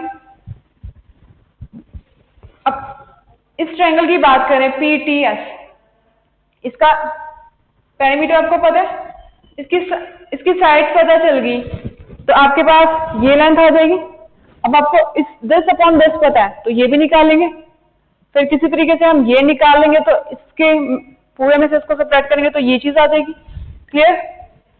तो इस पे टारगेट बनाते हैं। अब देखो ये छोटे वाला सर्कल, अब इसमें देखो ये जो एंगल है ये इस एंगल के इक्वल है इन ऑल्टरनेट सेगमेंट। क्लियर? और क्या पता है, ये साइड्स पता है, इनका भी यूज करना है। तो देखो ये एंगल है ट्रायंगल PUT और ट्रायंगल PUS, इन दोनों ट्रायंगल में कॉमन है और दोनों ट्रायंगल सिमिलर भी होगी बाय एंगल। तो यहां से आपके पास आ गई triangle PUS is similar to triangle U पे जा रहा है, S किस पे गया है P पर, और ये आ गया T। ये दोनों सिमिलर होगी बाय एंगल। तो यहां से आपके पास UP स्क्वायर आ जाता है UT इंटू US। तो यहां से आपके पास लेंथ आ जाती है, रेशियो पता है, ये साइड पुट कर देंगे। UP आपको पता है 12 है, UT आपको पता है 8 है, तो यहां से सिंप्लीफाई जब आप करते हो तो US आ जाता है आपके पास 18 सेंटीमीटर। 18 सेंटीमीटर आ गया। ये पूरी लेंथ ये 8 है, तो ये कितनी आ गया आपके पास 10 सेंटीमीटर। देखो ये साइड इस ट्रायंगल में आ रही है और ये साइड इस बड़ी वाले ट्रायंगल में आ रही है, तो ये अभी हमने सिमिलर करी है। तो यहाँ से साइड की रेशियो देखेंगे तो रेशियो आ जाती है, यहाँ पे ये आ जाएगी 3x और ये आ जाएगी 2x। अब देखो इस ट्रायंगल का पैरामीटर गिवन है, पैरामीटर के हिसाब से x की वैल्यू आ जाती है, x की वैल्यू आ जाती है 10, तो यहाँ से जो साइड आ जाती है ये आएगी 20 और 30 सेंटीमीटर। क्लियर? अब देखो, अब हमें पता है PQ अपॉन PT 5:2 है, तो यहां से PQ कितना हो गया 50, PQ आपके पास 50 आ गया, ये पूरे 50 होगी, ये 20, ये कितनी आ गई आपके पास 30। सो QT will be 30 centimetre. Clear? अब ये लेंथ आ जाए, इस टोटल में से इसको सब्ट्रैक्ट कर देंगे, आ जाएगा। क्लियर? अब देखो ये लेंथ की बात करते हैं, किस ट्रायंगल में आ रही है TVS, ये वाली ट्रायंगल। अब इसमें आपको ये साइड पता है और इन दोनों ट्रायंगल्स में रिलेशन बन रहा है। क्यों? इस बड़े वाले सर्कल में देखो ये दोनों एंगल्स क्या बन रहे हैं इन सेम सेगमेंट। क्लियर? और ये एंगल बन रहे हैं वर्टिकली अपोजिट एंगल, तो दोनों ट्रायंगल सिमिलर होगी। वहां से साइड्स की रेशियो की हेल्प से VT आप निकाल सकते हो, तो वहां से आप कैलकुलेट करोगे तो आपके पास आ जाती है 4 सेंटीमीटर। ये 4 आ गई, ये पूरी क्या थी 30, 4 सब्ट्रैक्ट करेंगे तो यहां से आएगा आपके पास QV आ जाती है आपके पास 26 सेंटीमीटर। क्लियर? अब आर डब्ल्यू निकाल लेते हैं। क्लियर? अब देखो इस बड़े वाले सर्कल में आर डब्ल्यू, ये क्या है इस पे टेंजेंट, और आर पी ये क्या है इस पे सीकेंट। तो यहां से आपके पास रिजल्ट है R W square is equal to R S into R P. Clear? देखो आर पी इस बड़ी वाली ट्रायंगल की साइड है, इसका पेरीमीटर आपको पता है, तो उसकी हेल्प से आपके पास ये जो साइड आ जाती है 75, आर एस आर पी आपके पास 75, ये 30, ये कितनी होगी 45। तो यहां से आपके पास आर डब्ल्यू आ जाता है 15√15 centimetre. Next question, a dealer D purchases a television from a manufacturer for 20,000 and sold it to the retailer R at the profit of 15%. If the GST is 18%, first आपको calculate करना था input CGST and input SGST for the dealer. Next आपको बताना है कि the amount of CGST that dealer D has to be deposit with government. Clear? तो first में देखो ये जो सेलिंग हो रही है वो क्या हो रही है, इंटर स्टेट सेलिंग हो रही है, तो CGST जो GST जाएगा एक तो स्टेट गवर्नमेंट को जाएगा और एक जाएगा सेंटर को, तो वो क्या करेगा CGST भी पे करेगा और SGST भी पे करेगा। तो देखो मैन्युफैक्चरर से जो डीलर टीवी खरीदता है कितने में खरीदता है 20,000। अब इस पे वो कितना देगा CGST देगा और SGST भी देगा। अब टोटल CGST कितना 18, तो 9% ऑफ दिस कॉस्ट और 9% ऑफ दिस कॉस्ट वो अलग अलग देगा, so plus 9% of 20,000 plus 9% of 20,000। तो यहां से जब आप कैलकुलेट करते हो 1800 और यहां से 1800, ये क्या देता है जो डीलर है वो मैन्युफैक्चरर को देता है इतना GST। तो ये क्या होगा इसका इनपुट, तो डीलर का इनपुट CGST कितना होगा 1800 और इनपुट SGST कितना हो गया 1800। तो ये आ गया आपके पास ₹1800 और ये भी ₹1800। क्लियर? नेक्स्ट है आपको बताना है कि गवर्नमेंट को डीलर ने कितना GST दिया। क्लियर? अब वो किसके इक्वल होगा, आउटपुट माइनस इनपुट। तो इनपुट तो है मेरे पास, आउटपुट निकाल लेते हैं। डीलर क्या करता है रिटेलर को क्या बेच देता है, उसको 15% के प्रॉफिट में बेच देता है। तो प्रॉफिट में बेचेगा तो रिटेलर उसको कितने टेलीविजन को कितने में खरीदता है 23,000 में। ठीक है? अब इस पे वो GST देगा, रिटेलर क्या देगा GST डीलर को देगा 9% of this and 9% of this centre को स्टेट को plus 9% of this plus 9% of 23,000। तो यहां से आप कैलकुलेट करोगे तो आपके पास आ जाएगा 2070 एंड 2070। ये क्या होगा इसका आउटपुट, आउटपुट CGST और इनपुट SGST। तो गवर्नमेंट को कितना देगा, सबसे पहले हम चेक कर लेते हैं। गवर्नमेंट को देगा वो CGST paid by dealer to the government. कितना होगा आउटपुट माइनस इनपुट। आउटपुट है आपके पास 2070 माइनस इनपुट है था आपके पास अभी निकाला 1800, तो यहां आ जाएगा आपके पास 270। इतना उसने CGST दिया, SGST भी इतना दिया होगा,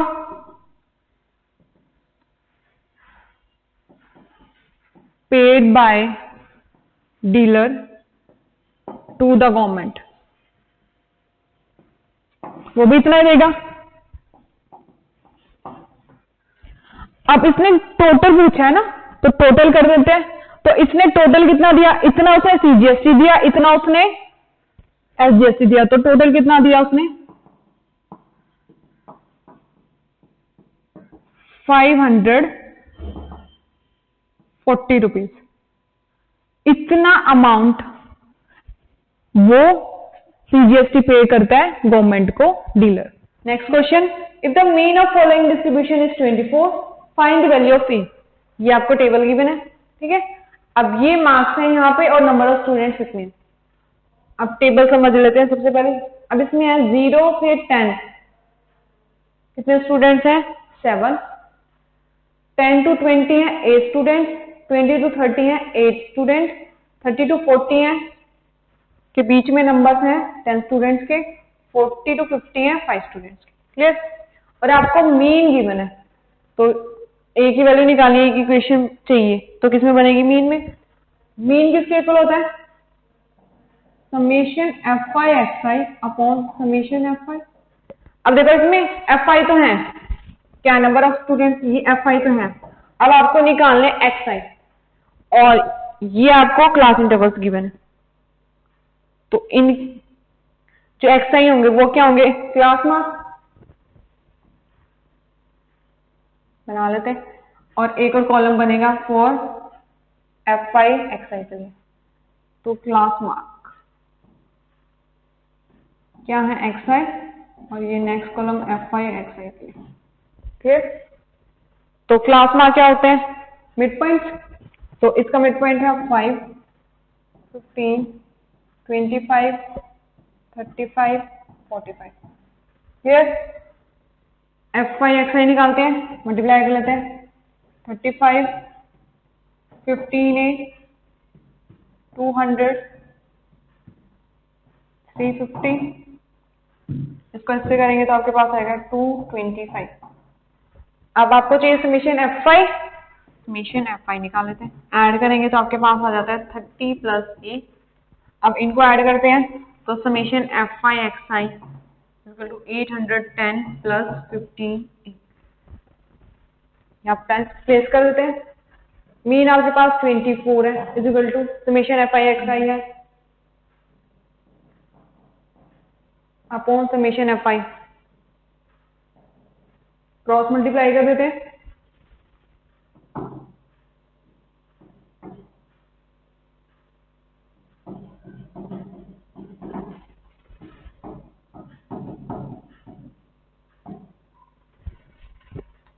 तो ए की वैल्यू आपके पास आ जाती है 10। नेक्स्ट क्वेश्चन, ये आपको गिवन है और आपको फाइंड करना है एक्स रेशियो वाई। क्लियर। अब देखो यहां पे एक्स क्यूब आ रहा है, यहाँ पे आ रहा है 8, 2 का क्यूब, यहाँ पे देखो वाई क्यूब है, यहाँ पे 3 का क्यूब है। तो यहाँ से अगर मैं कंपोनेंट डिविडेंड लगाती हूँ तो इसका फायदा हो रहा है, आइडेंटिटीज बन रही है, ऊपर नीचे बना लेते हैं। X cube plus 12x plus 6x square plus 8, x cube plus 12x minus 6x square minus 8 equal to, इधर भी लगेगा, यहाँ पे आएगा y cube plus 27y plus 9y square plus 27 upon y cube plus 27y minus 9y square minus 27। ठीक है। अब इसको देखोगे तो ये ध्यान से, ये क्या बन रहा है, x प्लस 2 का क्यूब अपॉन यहाँ पे बन रहा है x माइनस 2 का होल क्यूब।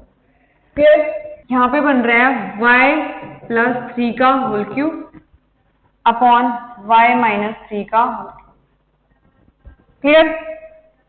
अब यहां से आपके पास क्या आ गया, x plus 2 upon x minus 2 is equal to y plus 3 upon y minus 3। अब अगेन क्या करें, कंपोनेंट डिविडेंड लगाते हैं, क्योंकि आपको निकालना है x रेशो y। क्लियर। तो इसलिए हम दोबारा से क्या करेंगे, कंपोनेंट डिविडेंड लगा देते हैं। तो यहाँ पे आएगा x plus 2 plus x minus 2 upon x plus 2 minus x plus 2 is equal to y plus 3 plus y minus 3 upon y plus 3 minus y minus plus 3। अब जो कैंसिल हो रहा है कैंसिल देते हैं, यहाँ पे ये कैंसिल हो गया, यहाँ पे 2x upon 4 is equal to 2y upon 6 आ रहा है। तो यहाँ से आपके पास आ जाएगा x अपॉन y आ जाएगा 2 अपॉन 3। क्लियर? तो x ratio y is equal to 2 ratio 3। Next question. अब इसमें इस एक्सप्रेशन को इसके इक्वल करना है, ठीक है। तो सबसे पहले मैं कहती हूँ लेफ्ट हैंड साइड लेते हैं, लेफ्ट हैंड साइड को प्रूव करते हैं राइट हैंड साइड की। तो लेफ्ट हैंड साइड में आपके पास है cosecant a minus sine a into secant a minus cos a into secant square a, ठीक है। अब आपको ये प्रूव करना है tan a के। तो सबसे पहले मैं क्या करती हूँ, कोसिकेंट a को मैं साइन में चेंज कर लेती हूँ, 1 minus sine a minus sine a it is इज। यहाँ पे सीकेंट a को मैं लिख सकती हूँ 1 upon cos a minus cos a। Secant को भी लिख सकते हैं, सीकेंट स्क्वायर को लिख दिया मैंने 1 upon cos square a। Clear? अब देखो यहाँ पे मैंने एलसीएम लिया, यहाँ पे आ गया आपके पास 1 minus sine square a upon नीचे आ गया साइन a इंटू यहाँ पे भी आ जाएगा आपके पास 1 minus cos square a upon यहाँ बच गया cos a into 1 upon cos square a। अब देखो यहाँ पे 1 माइनस कॉस स्क्वायर a है, वो किसके इक्वल है, साइन स्क्वायर a। यहाँ पे 1 माइनस साइन स्क्वायर a किसके इक्वल होगा, कॉस स्क्वायर a, ठीक है। जो कैंसिल हो कैंसिल कर देते हैं, कैंसिल हो गया। यहाँ पे साइन a है, यहाँ पे एक साइन a कैंसिल हो गया। तो sine a upon cos a किसके इक्वल होता है, tan a। और ये क्या आपके पास right hand side, so left hand side is equal to right hand side, hence proved. Next question. A B C के कोऑर्डिनेट्स आपको गिवन है, ट्रायंगल आपको गिवन है, M is the point on side AB such that AM ratio MB आपको given है 1:2। आपको M के coordinates find करने हैं, तो लेट कर लेते हैं x, y है। Hence find the equation of a line passing through the point C and M। C and M को ज्वाइन कर लेते हैं। अब आपको बताने इस लाइन की इक्वेशन भी, ठीक है। अब उससे पहले m के कोऑर्डिनेट्स आएंगे तभी आप इस लाइन की इक्वेशन लिख सकते हो। तो सबसे पहले m के कोऑर्डिनेट्स निकाल लेते हैं। तो देखो ए बी लाइन सेगमेंट है, m क्या करता है, इसको 1:2 में डिवाइड कर रहे हैं, तो बाय सेक्शन फॉर्मूला से हम x y निकाल सकते हैं। यहां से x किसके इक्वल होगा, m1 into x2 plus m2 into x1 upon m1 plus m2। तो x आ जाता है आपके पास 1। सिमिलरली आप y निकालोगे, y किसके इक्वल होता है, m1 into y2 plus m2 into y1 upon m1 plus m2। Simplify करोगे तो y आ जाता है आपके पास 4। तो पॉइंट आ जाता है आपके पास, m के कोऑर्डिनेट्स आ जाते हैं 1, 4। क्लियर? तो पॉइंट्स आ गया आपके पास, तो आप इस लाइन की इक्वेशन लिख सकते हो। कैसे, 2 पॉइंट्स आपको गिवन है, तो 2 पॉइंट फॉर्म से आप इक्वेशन लिख सकते हो। वो क्या किसके इक्वल होती है, y minus y1 is equal to y2 minus y1 upon x2 minus x1 into x minus x1। तो इसके लिए सबसे पहले मैं ले लेता हूँ, ये x1 है, ये y1, ये है x2, ये y2। क्लियर? सो y माइनस y1 है 8 is equal to y2 minus y1 है आपके पास 4 minus y1 8 upon x2 minus x1 आपके पास 1, x1 है आपके पास 5 इंटू x माइनस x1 आपके पास 5। क्लियर?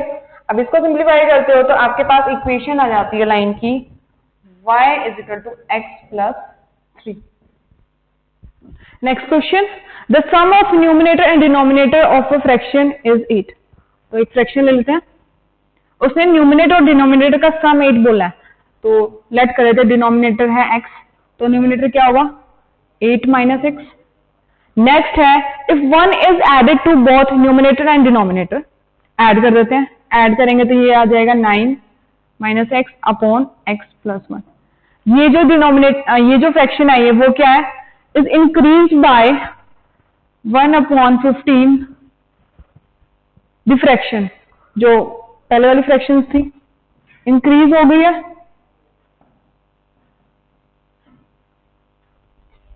अब देखो यहां से x की वैल्यू निकालनी है, x आ गया तो आपके पास फ्रैक्शन आ जाएगी, तो यहां पे साइड चेंज करेंगे तो 9 minus x upon x plus 1 minus 8 minus x upon x is equal to 1 upon 15। ठीक है, अब यहां से पता चल रहा है कि आपके पास आएगी एक क्वाड्रेटिक इक्वेशन, तो वो आ जाती है आपके पास X square minus 29x plus 120 is equal to 0। अब मिड टर्म स्प्लिट आपको करना आता है, तो यहां से एक x की वैल्यू आ जाती है 24 और नेक्स्ट आ जाती है 5। क्लियर, अब पुट कर लेते हैं।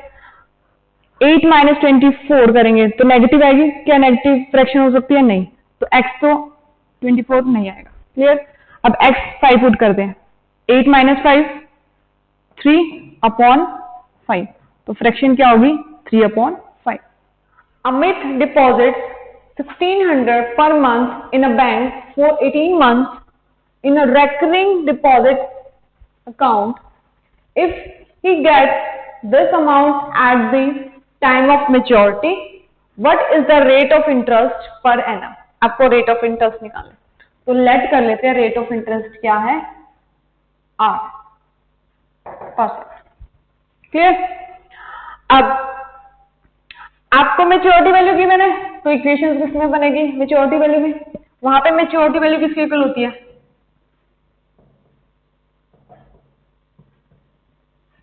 Is equal to total deposit plus simple interest. अब टोटल डिपॉजिट उसने कितना करा है, पर मंथ वो 1600 कर रहा है, और कितने मंथ के लिए किया 18 मंथ के लिए, टोटल अब कितना डिपॉजिट किया। अब सिंपल इंटरेस्ट वो किसके इक्वल होगा, principal amount into n plus 1 upon 2 into 12 into r upon 100। Clear, अब यहां पे प्रिंसिपल अमाउंट आपके पास क्या है 1600 एंड टाइम आपके पास 18 और यहां पे आएगा 19। क्लियर, अब मेच्योरिटी वैल्यू आपको गिवन है, पेश कर देते हैं। अब टोटल डिपॉजिट आ जाता है आपके पास 28,800 प्लस, इसको सिंप्लीफाई करते हैं आपके पास आ जाता है 228 इंटू आर। क्लियर, आपको आर निकालना है, इसको इधर ले आते हैं, सब्ट्रैक्ट करेंगे तो आपके पास आ जाता है इज इक्वल टू, तो यहां से आपके पास रेट ऑफ इंटरेस्ट आ जाता है 10%। Next question, the angle of depression of two ships A and B are observe from the top of the lighthouse 60 metre high are 60 degree and 45 degree respectively. If the two ships are on the opposite sides of the lighthouse, find the distance between the two ships. Given your answer correctly nearest whole number, आपको whole number के में number में answer देना है। ठीक है, तो diagram बना लेते हैं। तो ये ले लिया मैंने लाइट हाउस, जो कितने मीटर है 60 मीटर हाइट पे, एंड टू शिप्स हैं A and B। Angle depression बना रही है 60 डिग्री एंड 45 के साथ बन रहा है B, तो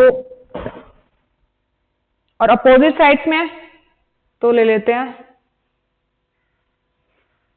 ये A शिप B शिप ले ली मैंने,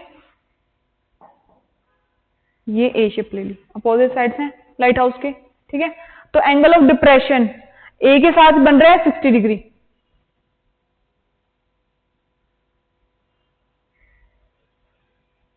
ये एंगल आपको गिवन है 60 डिग्री, और बी के साथ बन रहा है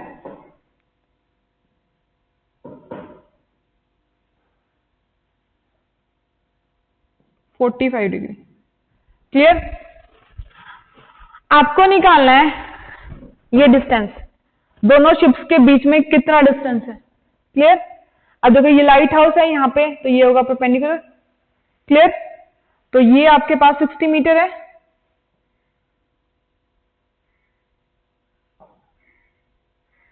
अब देखो ये एंगल ऑफ डिप्रेशन है, ये और ये पैरेलल है, तो ये 60 है तो ये भी 60, ये ट्रांसवर्सल है, ऑल्टरनेट एंगल्स, तो ये भी आ गया 60।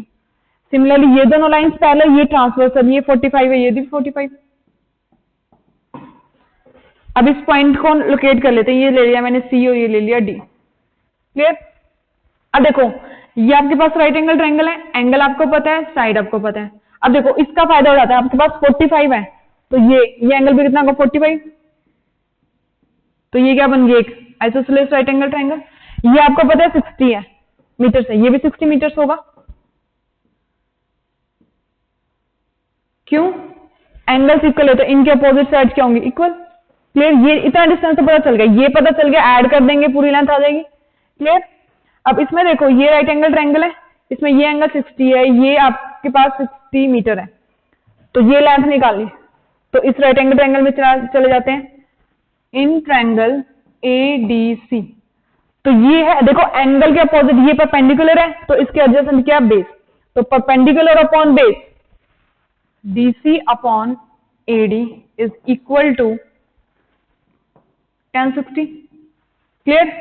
अब DC आपको पता है 60, AD आपको निकालना है, tan 60 कितना होता है √3, तो यहां से AD निकाल देते हैं 60 अपॉन √3 हो जाएगा, और √3 क्या होता है 1.73। क्लियर? तो यहां से जब आप सिंप्लीफाई करते हो तो AD आ जाता है आपके पास 34.6, और आपको होल नंबर चाहिए तो ये किसके नियरेस्ट है 35, ये आ गया 35 मीटर्स AD। तो देखो ये आ गया आपके पास 35 मीटर्स। आपको पूरा डिस्टेंस चाहिए, ये 35, ये 60, टोटल कितना हो गया 95 metres. Next question, heights given आपको इन सेंटीमीटर, 50 स्टूडेंट्स हैं इन ए क्लास। ठीक है, आपको ये डिस्ट्रीब्यूशन टेबल गिवन है, फाइंड करना है आपको फर्स्ट मीडियन, फिर first quartile, third quartile and inter quartile. ठीक है, तो उसके लिए देखो सबसे पहले आपको मीडियन निकालना है। मीडियन के लिए हम सबसे पहला स्टेप क्या करते हैं कि डाटा को अरेंज करते हैं असेंडिंग या डिसेंडिंग ऑर्डर में। ठीक है, तो सबसे पहले हम उसको अरेंज करेंगे। हाइट है आपके पास, फर्स्ट में आएगी 151, 152, फिर 153, फिर 154, 155 एंड 156 एंड 157। तो सारी कवर होगी, चेक कर लेते 1 2 3 4 5 6 7। क्लियर? तो देखो 150 में नंबर ऑफ स्टूडेंट्स कितने 6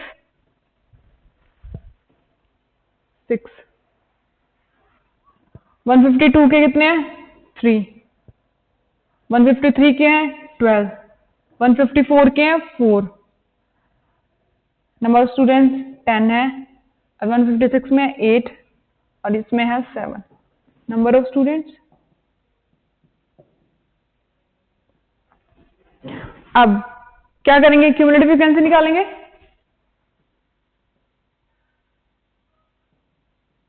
फ्रीक्वेंसी निकालते हैं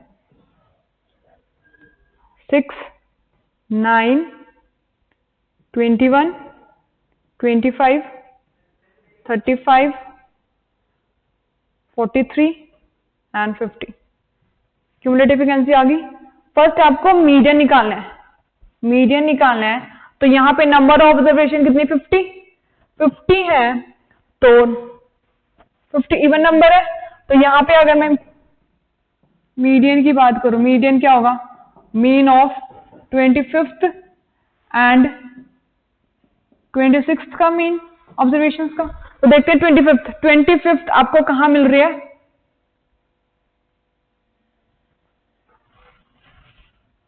154 है, और 26 किस में मिलेगी आपके पास? आगे 155। तो यहां पे जो पोजीशन है 25th पे कितनी है ऑब्जर्वेशन? 154 प्लस यहां पे है आपके पास जो 26 होगी वो क्या होगी अगले वाले में, तो वहां पे क्या आएगी आपके पास? 155। तो यहां पे आ गया आपके पास 1/2 903।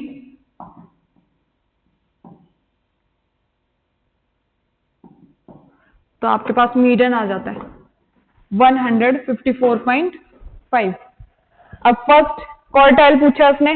फर्स्ट क्वार्टाइल क्या होता है? n/4th term. अब n/4th टर्म निकालते हैं तो आपके पास आता है फर्स्ट क्वार्टाइल है आपके पास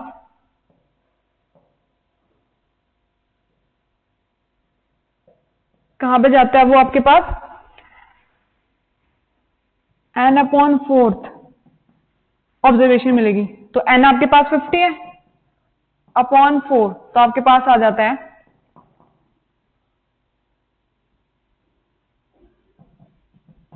तो आएगा आपके पास 13th टर्म। 13th टर्म कहां मिलेगी आपको? इसमें 21 वाले में देखो 90 तक 9 तक यहां पे है, तो आगे जो नंबर्स होंगे वो इधर होंगे। तो इस ये ऑब्जर्वेशन कहां पर है? इसकी ऑब्जर्वेशन कितनी है? 153। तो फर्स्ट क्वार्टाइल आ गया आपके पास 153। क्लियर? अब नेक्स्ट पूछा इसने थर्ड के लिए हम निकाल लेते हैं थर्ड क्वार्टाइल।